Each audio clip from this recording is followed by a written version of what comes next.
বিসমিল্লাহির রহমানির রহিম। প্রিয় নেতৃবৃন্দ, সহকর্মীবৃন্দ, সকল শরণার্থীগণ, আসসালামু আলাইকুম। প্রতি বছর মে মাসের এই দিনটি আমাদের পরিবারে আসে এক বেদনা বিধুর স্মৃতি নিয়ে। এই দিনে শুধু আমাদের পরিবার নয়, বরং সমগ্র দেশই হয়ে উঠে পড়েছিল বেদনার্ত ও অভিভাবকহীন। আমাদের প্রিয় মাতৃভূমি বাংলাদেশের জন্মের সাথে জড়িয়ে থাকা এক অবিচ্ছেদ্য নাম শহীদ প্রেসিডেন্ট জিয়াউর রহমান, যে চট্টগ্রাম থেকে স্বাধীনতার ঘোষণা করে তিনি এ দেশের সাথে তার নাম অবিচ্ছেদ্য করেছিলেন। সেই চট্টগ্রামেই এক সফল, সৎ, দূরদর্শী ও প্রকৃত দেশপ্রেমিক প্রেসিডেন্ট হিসেবে নিজের জীবন উৎসর্গ করেছেন।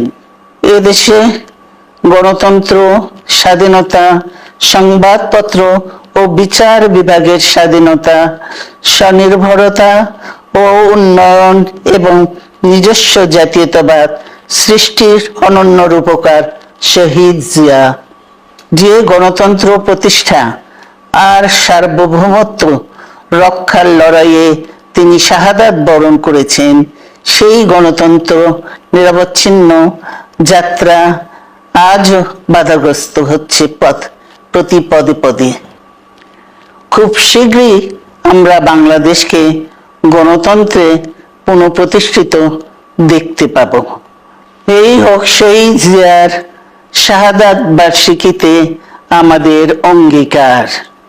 এই লক্ষ্যে সুশৃঙ্খলভাবে এগিয়ে চলার জন্য আমি বিএনপির সকল পর্যায়ের নেতা কর্মী ও দেশবাসীর প্রতি আহ্বান জানাচ্ছি।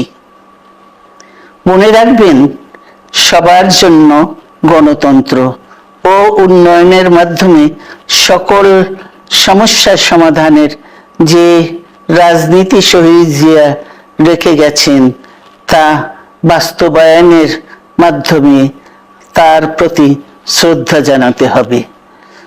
আমরা তার বিদায়ী আত্মার মাগফিরাত কামনা করছি। আল্লাহ হাফেজ। বাংলাদেশ জিন্দাবাদ।